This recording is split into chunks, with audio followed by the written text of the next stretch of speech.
अस्सलामुअलैकुम, welcome to my YouTube channel learning बेसी। आज मैं आपके साथ CS605 सॉफ्टवेयर इंजीनियरिंग 2 का नेक्स्ट शॉर्ट लेक्चर शेयर करने वाला हूँ। अच्छा, आज हम जो है वो लेक्चर नंबर 6 से लेके लेक्चर नंबर 12 तक कवर करेंगे।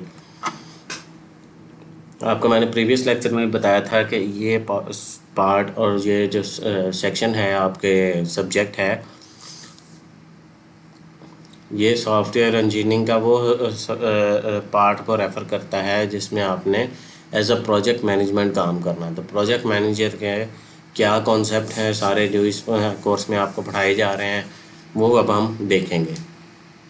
अच्छा, इसमें कुछ चीज़ें मैं आपको बता दूं कि कुछ मैट्रिक्स हैं, कैलकुलेशंस हैं, तो वो आपका जो है वो बहुत ज़्यादा कैलकुलेशन की तरफ आपका ताल्लुक़ नहीं होता। Being a project software project management बहुत ज़्यादा कैलकुलेशन नहीं करनी होती है। सिर्फ आपने planning, test plan, Gantt chart वगैरह बनाकर आपने सारी टीम को मैनेज करना होता है। लेकिन फिर भी आपको काफ़ी सारे सॉफ्टवेयर प्रोजेक्ट मैनेजमेंट से ताल्लुक़ रखने वाले कॉन्सेप्ट का आपको पता होना चाहिए। जब पता होगा तो उनको आपने यूज़ नहीं करना होता, लेकिन उनका इस्तेमाल करके आप फ्यूचर में कोई कर सकते हो उनको यूज़। ये नहीं कि बिल्कुल वो यूज़लेस चीज़ है। यूज़लेस चीज़ें नहीं है जो मैट्रिक्स आपको कैलकुलेशन करना बताएंगे और सारे आपको चीज़ें बताएंगे, लेकिन आप का बहुत कम काम होता है बीइंग अ प्रोजेक्ट मैनेजमेंट उन चीज़ों से। अभी हम वो पढ़ेंगे। पहले हम ये देख लेते हैं कि सॉफ्टवेयर प्रोजेक्ट मैनेजमेंट के क्या फैक्टर हैं। पहले तो हमें ये पता होना चाहिए प्रोजेक्ट का साइज़ कितना है, ठीक है। डिलीवरी डेडलाइन के ये कब सबमिट होना है। फिर हमें बजट एंड कॉस्ट पता होनी चाहिए कि कंपनी का बजट कितना है और इस पे कॉस्ट कितनी लगनी है। ये भी चीज़ें मैनेज करनी होती हैं प्रोजेक्ट मैनेजर। फिर एप्लीकेशन की डोमेन क्या है, वेब है या वो डेस्कटॉप है या मोबाइल है या उसकी डोमेन किस टाइप की है। अगर वेब है तो उसके अंदर कहीं ऑनलाइन स्टोर है या वेब एप्लीकेशन है, ठीक है। फिर टेक्नोलॉजी टू बी इम्प्लीमेंटेड, कौन सी टेक्नोलॉजी यूज़ होगी, यानी कौन सी प्रोग्रामिंग लैंग्वेज, कौन सा फ्रेमवर्क और स्टेट ऑफ आर्ट टेक्नोलॉजी की कौन सी चीज़ आपने इस्तेमाल करनी है, कौन सा प्लेटफॉर्म यूज़ करना है।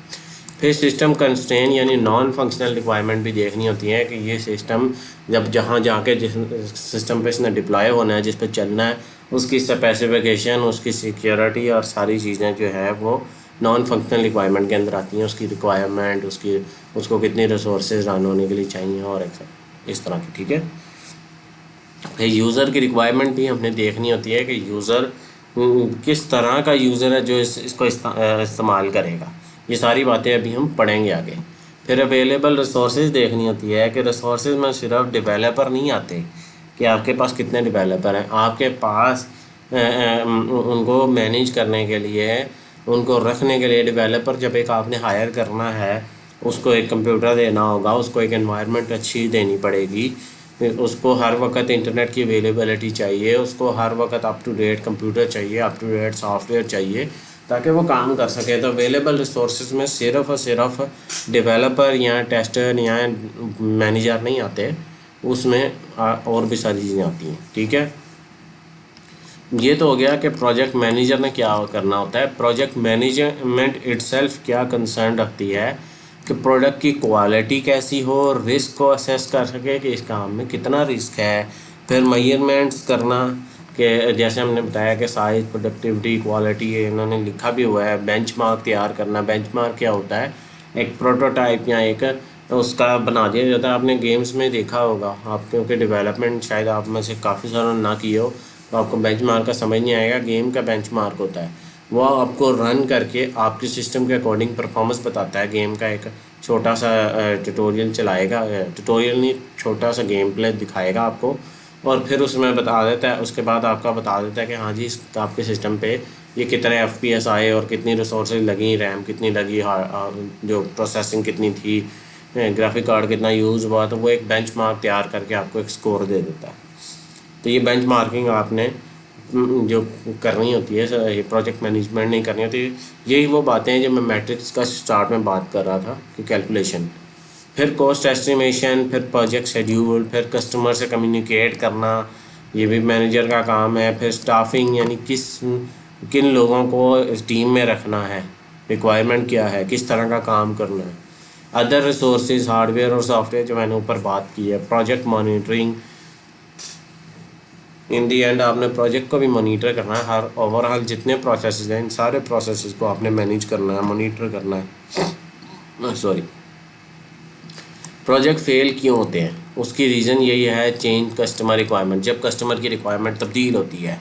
एम्बिगुअस इनकम्प्लीट रिक्वायरमेंट, यानी ऐसी रिक्वायरमेंट जो पूरी ना हो, और अगर पूरी भी होती हो तो उसमें वो काम हो ना सकता हो भी सकता हो लेकिन वो सही तरीके से इनअप्रोप्रिएटली होता हो। उसके बाद अनरियलिस्टिक डेडलाइन हो एंड ऑनेस्ट अनडिटर्मिनिस्टिक एफर्ट, यानी काम तो कर रहे हैं लेकिन उनका कोई एफर्ट का जो रिज़ल्ट निकलना है वो सही ना निकले।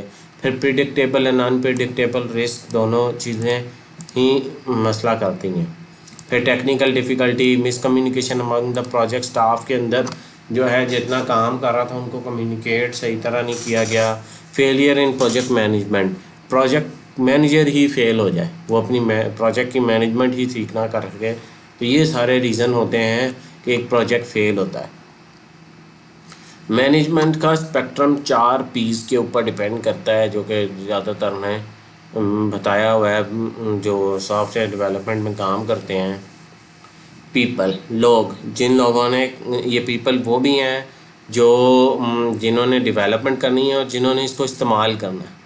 फिर प्रोडक्ट, प्रोडक्ट क्या बना रहे हैं, the product is outcome of project, जो प्रोजेक्ट पे काम कर रहे हैं उसका आउटकम क्या आएगा। फिर प्रोसेस, उसको किस प्रोसेस से गुजरेगा, कौन सा लाइफ साइकिल मॉडल यूज़ होगा, ये भी आपने आइडेंटिफाई करना होता है और इसको भी आपने, ये मैनेजमेंट स्पेक्ट्रम में आता है। फिर प्रोजेक्ट के आप किस पे काम कर रहे हो, क्या प्रोजेक्ट है, ठीक है।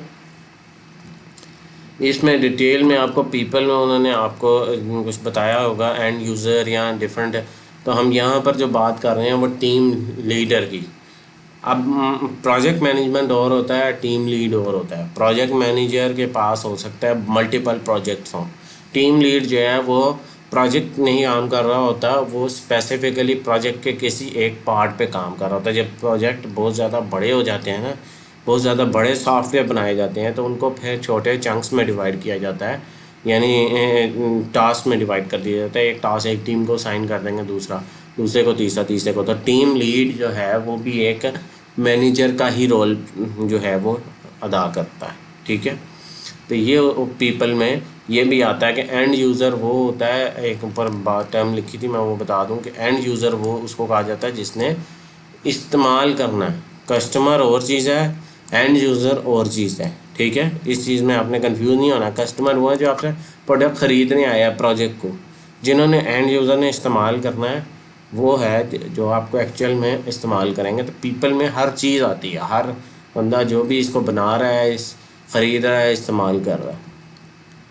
Motivation is ability encourage the technical people to produce their best, motivation भी आपने देनी होती है। फिर organisation is the ability to mold the existing process that will enable the initial concept to be translated into final product, and the idea or innovation is the ability to encourage the people to create and feel and creative, ठीक है। Innovative, आपने innovation पैदा करनी है, एक organisation बनानी है। Motivation भी आपने ही उनके अंदर मोटिवेट करना है उन्हीं लोगों को, ताकि वो ये इनोवेटिव और मॉडर्न आइडियाज़ पेश कर सकें, क्रिएट कर सकें। प्रॉब्लम सॉल्विंग, मैनेजरियल आइडेंटिटी, ये एडमंड इसने कुछ सजेशन किए थे, पेपर में बाज़ औक़ात पूछे भी जाते हैं। Achievement, influence and team building, De Morgan ने कहा था कि अच्छा लीडर जो है वो hard, the leader should have बड़ा दिल होना चाहिए, नॉज, उसको बैड स्मेल जो प्रोजेक्ट में से वो सब पता चल जाना चाहिए, gut, should have ability to make good decision on the gut feeling, soul, the leader should be the soul of team, रूह होनी चाहिए टीम की ताकि वो बैक कर सके डिफरेंट उनके जो उनके अपना पर्सपेक्टिव उन्होंने पेश किया हुआ अबाउट प्रोजेक्ट मैनेजमेंट। सॉफ्टवेयर जो टीम होती है वो ये 4 पैराडाइम के अंदर डिवाइड हुई होती है। क्लोज पैराडाइम ऐसा होता है कि जिसमें ट्रेडिशनल हायरार्की ऑफ अथॉरिटी होती है कि सिर्फ एक बंदा जो है वो सब कुछ जो है वो कर रहा होता है, सब उसी ने बताना है। रैंडम पैराडाइम ये होता है कि थोड़ा सा लूजली कपल टीम कर दिया जाता है उसको, कि इंडिविजुअल जो है वो टीम इनिशिएटिव ले सकता है टीम मेंबर। अगर जैसे एक ग्रुप है उसमें 4 लोग हैं तो उसमें एक कहता है कि मैं इस तरह से डेवलप करना चाहता हूँ, दूसरा कहता है मैं थोड़ा सा हट के, तो थोड़ा सा उनमें फ्रीडम दिया जाता है। फिर ओपन है स्ट्रक्चर इन इसमें ऐसे टीम को स्ट्रक्चर किया जाता है कि some of the control associate with the close paradigm but also much of innovation that occur using the random paradigm. अब इसमें तो ज़्यादातर काम यही होता है कि एंड पे डिसीजन लीडर नहीं लेना है, और बीच में काम रैंडम पैराडाइम का हो रहा है, लेकिन रोल जो वो है क्लोज पैराडाइम का है कि वो एक ही जो मैनेजर जो डिसाइड करेगा वही काम हो। फिर सिक्वेंस पैराडाइम है rely on the natural compartmentalization of a problem and organize the team member to work on a piece of problem with a little active communication among themselves। उनके दरमियान में जो है ना वो आपस में बातचीत करके, आपस में सिंक करके टीम मेंबर जो है वो काम जो है वो उसको अंजाम देते हैं। ठीक है। Democratic decentralization, there is no permanent leader and task coordinate are appointed for short duration. एक शॉर्ट ड्यूरेशन के लिए कोऑर्डिनेटर को अपॉइंट कर दिया जाता है जो कि उनको जो है वो कोऑर्डिनेट करके डेमोक्रेटिक में ये काम होता है। फिर कंट्रोल्ड में उसमें एक डिफाइंड लीडर होता है जो स्पेसिफाई करता है टास्क जो नीचे टीम ने काम करना है। फिर कंट्रोल जो है top level problem and internal team coordination are manage by team leader and communication between leader and the team member is vertical. ठीक है वही बात कंट्रोल वाली बात ही है, लेकिन यहाँ पर ज़रा यह है कि जो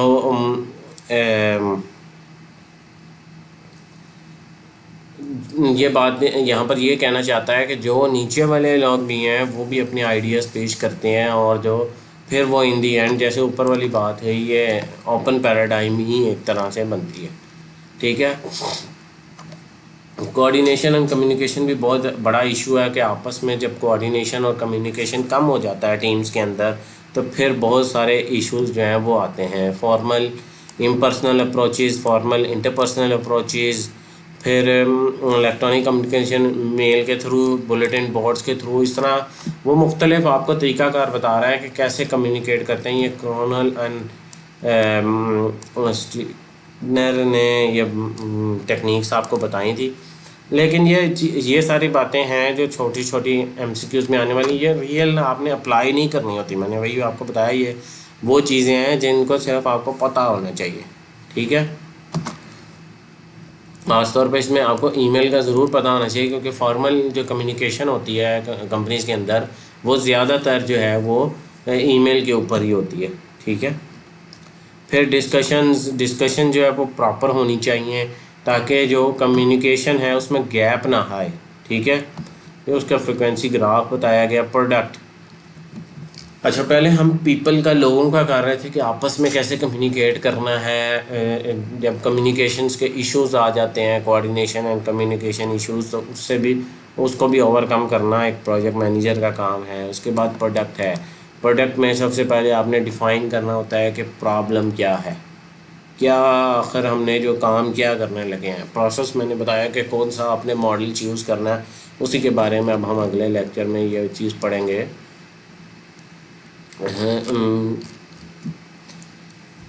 कि हमने जब ये चूज़ करना होता है तो प्रोजेक्ट मैनेजमेंट में एक तो स्टार्ट ऑन राइट फुट, सही आपको पता होना चाहिए कि काम क्या करना है। मेंटेन द मोमेंटम चलना चाहिए, जो आपने प्लान कर लिया उसके मुताबिक चलना है। ट्रैक प्रोग्रेस को ट्रैक भी करना है कि जिस हमने रोड मैप पे जो गैंट चार्ट हमने क्रिएट किया उसके मुताबिक टीम चल रही कि नहीं चल रही।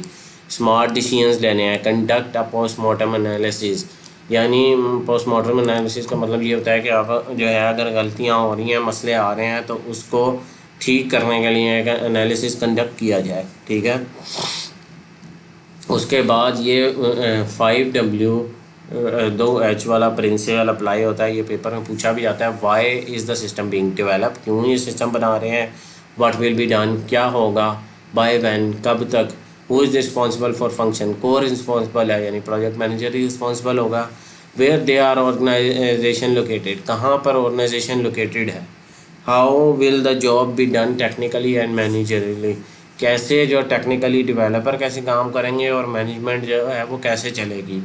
How much of each resources people software tool database will be needed, कितने लोग चाहिए, कितने सॉफ्टवेयर बनाने के लिए भी सॉफ्टवेयर चाहिए, और टूल्स कौन से चाहिए, डाटाबेस कौन सा इस्तेमाल होगा, ये सारी बोहम्स के जो ये प्रिंसिपल था ये बताया मैंने।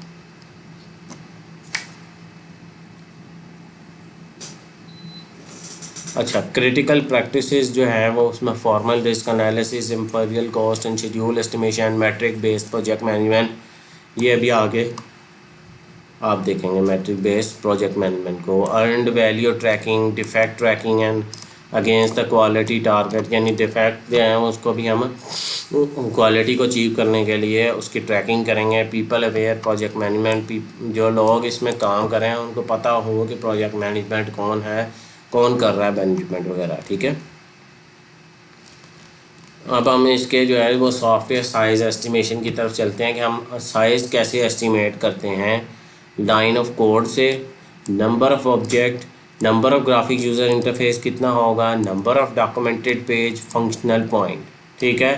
ये 5 से हमें पता चलता है कि आपके सॉफ्टवेयर का साइज़ कितना होगा। लाइन ऑफ कोड और फंक्शनल पॉइंट में क्या डिफरेंस है। लाइन ऑफ कोड में ये मैं वैसे आपको ओवरऑल बात बताता हूँ कि हर लैंग्वेज में डिफरेंट हिसाब से हम काम करते हैं। वही काम जैसे उसने नीचे कंपैरिजन आपको दिया भी हुआ है, ये कि हम असेंबली लैंग्वेज में अगर एक कोड करते हैं और एक एडा में करते हैं और हम कह देते हैं एक पाइथन में कर लेते हैं और एक C++ में कर लेते हैं, हम उसका डिफरेंस निकाल लेंगे कि उसके सोर्स कोड वही काम करने में इसको 1 लाख लाइनें लगी, इसको 25,000 लगी एडा को, तो डिफरेंस कितना हुआ, उसकी रिक्वायरमेंट क्या है, उसका डिज़ाइन कोडिंग और उसमें कितना फ़र्क है।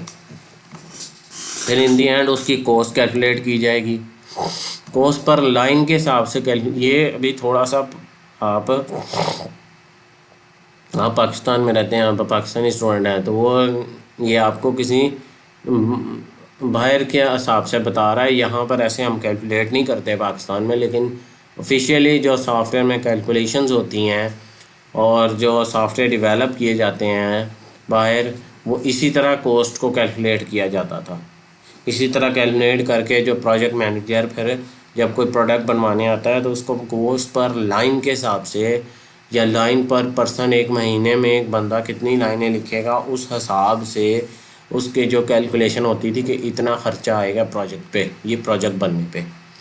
तो ये आपका LOC जो आपको बताया जा रहा है ना, लाइन ऑफ कोड क्या है और ये सारी बातें, इससे सॉफ्टवेयर का साइज़ जो है वो एस्टिमेट किया जाता है, ठीक है।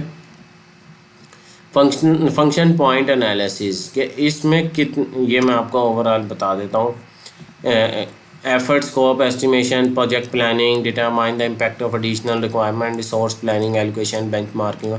मैं आपको इसके ज़्यादा आसान बता देता हूँ। एक सॉफ्टवेयर को बनने में इसका स्कोप एस्टिमेट किया जाता है सबसे पहले कि जब बनेगा तो ये इसका जो प्रोजेक्ट प्लानिंग और सारी चीज़ें हुई हैं, बेंचमार्किंग भी हो गई, कॉन्ट्रैक्ट नेगोशिएशन भी हो गई, ये फंक्शन पॉइंट के अंदर आती हैं बातें कि ये इसका जो साइज़ है सारा कुछ एस्टिमेट होने के बाद कि आउटकम क्या होगा, हमें कितना ख़र्चा आएगा। साइज़ अगर इतना है, इस पे अगर इतना ख़र्चा आएगा, इतना बजट है भी, इतना टाइम इसको लगना है, इतने मंथ्स लगने हैं, इतने ईयर लगने हैं, टाइम को सही एफिशिएंटली जो है वो यूटिलाइज़ हुआ होगा कि नहीं। जैसे उसने following is a list of FP based matrix, यानी उसका साइज़ है, फिर डिफेक्ट्स भी आएंगे, फिर एफर्ट लगनी है, फिर प्रोडक्टिविटी है, फिर ड्यूरेशन कितने वक्त कितने मंथ्स में काम होगा, फिर उन मंथ्स पे एफिशिएंटली काम होगा। हर फंक्शन जब पे है उस पर कॉस्ट लगनी है, ठीक है। तो ये सिर्फ़ और सिर्फ आपको वो कॉस्ट उसने लाइन ऑफ कोड की बताई, बाकी भी कॉस्ट होती हैं आपके। जब डिफेक्ट आएंगे पर फंक्शन, एक फंक्शन पॉइंट उसे ये बात कहना चाहता है कि हर चीज़ में आपकी कॉस्ट लगनी है, ठीक है। आगे चलते हैं। फंक्शन पॉइंट काउंटिंग प्रोसेस कैसे होता है। पहले हम डिटरमाइन करते हैं कि टाइप ऑफ काउंट इन्हांसमेंट है, डेवलपमेंट है या एप्लीकेशन है। Define the application, count the transaction function, कितने भाई फंक्शंस हैं। फिर काउंट द डाटा फंक्शन, फिर कैलकुलेट द वैल्यू और एडजस्ट। इसके मैं ये सारी चीज़ें आपको डेवलपमेंट काउंट होती है, एनहांसमेंट और एप्लीकेशन काउंट होती है। ये एंड पे जाके इसका फार्मूला बताया है। पहले तो ये आपको define the application boundaries define कराएंगे, फिर काउंट द डाटा फंक्शन, फिर इंटरनल लॉजिकल फाइल्स के फाइल्स कितनी बनेंगी, फिर एक्सटर्नल इंटरफेस फाइल, फिर डिफरेंस बिटवीन दोनों के अंदर डिफरेंस है। वो तो जाहिर सी बात आपको समझ आ रहा है कि वो इंटरनल जो है वो जो बैक एंड के बारे में बात करना चाह रहा है और एक्सटर्नल जो है फ्रंट एंड के बारे में बात करना चाह रहा है। दोनों का डिफरेंस है। डेफिनेशन फॉर एम्बेडेड टर्म, थोड़ी बातें आपको इंग्लिश में वो मैं इसीलिए उर्दू में बता रहा हूँ कि वो लिखा हुआ आपको शायद समझ ही ना आ रहा हो कि क्या है। कंट्रोल इंफॉर्मेशन को कंट्रोल करना है। The data influence that an elementary process of application being counted. It specify what, when और how data is processed. इसको भी याद कर लें, कैसे, क्यों, क्या, कैसे और क्यों डाटा जो है वो प्रोसेस किया जा रहा है। यूज़र की आइडेंटिफिकेशन किसने इसे इस्तेमाल करना है। मेंटेन कैसे होगा। Elementary processing is a small unit activity that is meaningful to user. For example, a user required ability to add a new employee to the application. The user definition of employee includes salary and department. From the user perspective, the smaller unit of activity is to add a new. ठीक है, ये elementary processing समझ आई है। वो क्या कहना चाह रहा है कि वो एग्जांपल के तौर पे वो आपसे कह रहा है कि एक नया एम्प्लॉय ऐड करना है, तो ये एक small unit of activity elementary process है ये। ठीक है, या एक प्रोडक्ट ऐड करना है, वो भी एक स्मॉल यूनिट ऑफ एक्टिविटी है। ठीक है, इसके काउंटिंग के कुछ रूल्स हैं और ये बाद में आपको एक अभी आपको एक टेबल आपको मैं दिखाता हूँ जो नीचे है। ठीक है, मुख्तलिफ़ किस्म के रूल्स आपको बताए गए। ये वो चीज़ें हैं जिनको आपको just paper point of view से याद करने की ज़रूरत है, एक्चुअल मैनेजमेंट में किसी काम नहीं आती हैं। ठीक है, एक्चुअल में ऐसा कुछ नहीं हो रहा होता। ये record element type is a user recognizable subgroup of data element within an ILF और EFF। ऑप्शनल या मैंडेटरी, ये सिर्फ उस ऑप्शनल ये और ये सारी बातें लिखी हुई हैं, ये शॉर्ट क्वेश्चन में या MCQs में पूछे जाने वाली हैं कि रेट के दो सब ग्रुप बता दें, पूछी भी जाती हैं। ठीक है, रेट के कुछ रूल्स हैं, counter rate for each optional और mandatory sub group. If there are no sub group count the ILF और ELF as a one rate. ठीक है, मैं जो टेबल आपको दिखाना चाहता हूँ वो मैं आपको दिखा देता हूँ। उससे पहले ये एंटिटी आ गई है बीच में। A thing that can be distinctly identified, यानी अलग अलग आपको एंटिटी आपने पहले भी पढ़ी होगी पिछले में कि एंटिटी जो है वो एक हर जो है वो चीज़ जो आपके प्रोजेक्ट में ली जाती है वो एक एंटिटी कंसीडर होती है। एक टीचर एक एंटिटी, एक स्टूडेंट एक एंटिटी है, आपका एक सब्जेक्ट एक एंटिटी है। ठीक है, तो एंटिटी में डिफरेंट टाइप होती हैं, एसोसिएटिव एंटिटी, सब एंटिटी, वीक एंटिटीज़। ठीक है, तो ये मुख्तलिफ टाइप है। बीच में वो बात उससे हट के ले आया है कि इसका प्रोजेक्ट मैनेजमेंट से ताल्लुक़ नहीं है। फिर लॉजिकल फाइल है, grouping of data into logical file in the result of combine effect of grouping method. यानी आप लॉजिकल फाइल को ऐसे ग्रुप कर लेते हो कि दो ग्रुपिंग मेथड को कंबाइन करके। ठीक है, दो होती हैं, एक प्रोसेस ड्रिवन अप्रोच होती है, एक डाटा ड्रिवन अप्रोच होती है। ठीक है, प्रोसेस ड्रिवन आप समझ रहे हैं कि एक प्रोसेस होगी, उसके हिसाब से काम कर रहे होंगे, किसी प्रोसेस के ऊपर काम हो रहा होगा। डाटा ड्रिवन किसी डाटे के ऊपर काम हो रहा होगा। उसके बाद एंटिटी इंडिपेंडेंस, कुछ चीज़ें जो हैं वो एंटिटी इंडिपेंडेंस होती हैं और कुछ चीज़ें जो हैं वो डिपेंडेंसी के साथ होती हैं। हाँ जी, ये टेबल की मैं बात कर रहा था। इस टेबल को आपने याद करना है कि एंटिटी रिलेशन के कॉन्सेप्ट क्या हैं, या टर्म्स क्या हैं, FPA टर्म्स क्या हैं और IFUC डेफिनेशन क्या है। ये आपने याद करनी है, पेपर में आपको पूछी जाती हैं कि ये ऐसे भी सवाल आया था, principal data object about which information is collected. ये एंटिटी और एंटिटी टाइप है, ILF और EIF, FPA टीम क्या बनती है। ठीक है, इस तरह करके क्वेश्चन आ जाता है। मुख्तलिफ नीचे जो एक्सटर्नल इनपुट एक्सटर्नल आउटपुट इनकी डेफिनेशंस हैं, ये टेबल भी याद कर लें। ये भी आपसे जो है वो ट्रांजैक्शनल फंक्शन टाइप है, ये भी आपसे पूछा जाता है कि alter the behaviour of system.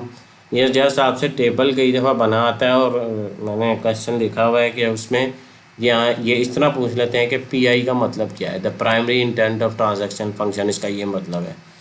खाली एन ए का क्या मतलब है, the function is not allowed by transaction type.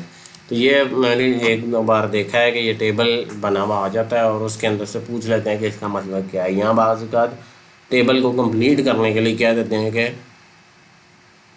इसको टेबल को कंप्लीट कर लो, ठीक है।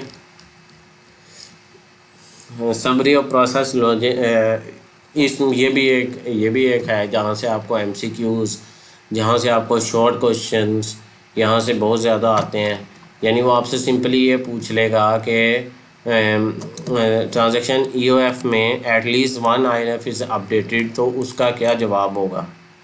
एम स्टैरिक और सी का क्या मतलब है वो नीचे उसने दिया है कि एम का मतलब है मैंडेटरी प्रोसेस फॉर लॉजिक, और एम स्टार का, सी का, इनके मीनिंग भी आ जाते हैं, इनकी शॉर्ट वो भी आ जाते हैं। जस्ट ये पेपर पॉइंट ऑफ व्यू से बातें हैं, ये आपके प्रोजेक्ट मैनेजर से बाद में कोई ताल्लुक़ नहीं है ज़्यादा, ठीक है। एलिमेंट्री कुछ प्रोसेस हैं, उसके रूल्स हैं। एक्सटर्नल इनपुट काउंटिंग रूल, ये भी आप देख लीजिएगा इनको, ये भी एक इम्पॉर्टेंट कॉन्सेप्ट है कि आपने एक्सटर्नल इनपुट को काउंटिंग रूल क्या चीज़ है, क्या कैसे हैं।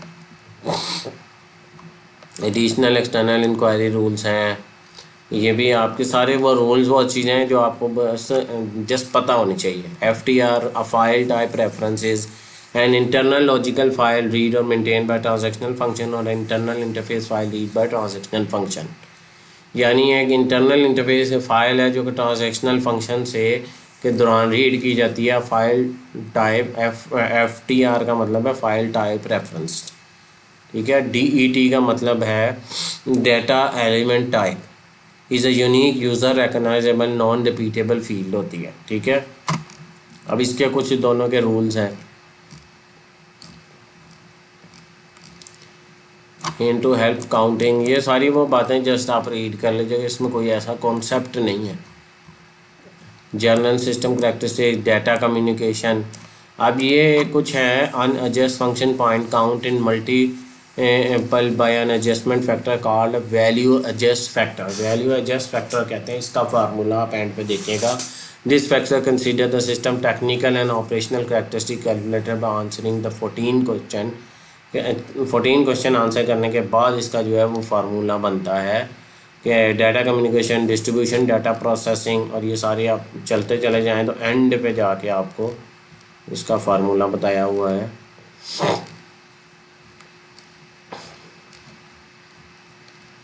ये जैसन ये आपको फार्मूला बताया गया है कि डिग्री ऑफ इन्फ्लुएंस सम और score of 14 general characteristic, value adjusted factor 0.6। ये आपको एक क्वेश्चन दिया गया है। Each of this factor is scored 0 से 5 on their influence on the system be counted, the result is score will increase और decrease the unadjusted point. ये बाज़ औक़ात ना ये फार्मूला नीचे लिखा हुआ है जो बेसिकली FP का फार्मूला है, जो फंक्शन पॉइंट हम कैलकुलेट कर रहे हैं। ये जो सारी बातें जो पीछे उसने एक ढांचा सा आपको दिया है इसका, ये बेसिकली फंक्शनल पॉइंट कैलकुलेट करने का फार्मूला है। The function point is obtained by multiplying the VAF।